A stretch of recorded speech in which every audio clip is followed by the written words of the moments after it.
மலரைத்தானே நான் பறித்தது, கைமுள்ளின் மீது ஏன் விழுந்தது?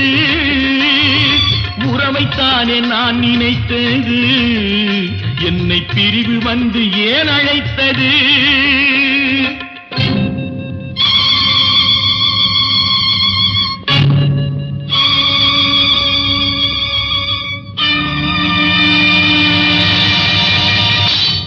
எழுதுங்கள் என் கல்லறையில் அவள் இரக்கமில்லாதவள் என்று, பாடுங்கள் என் கல்லறையில் இவன் பைத்தியக்காரன் என்று.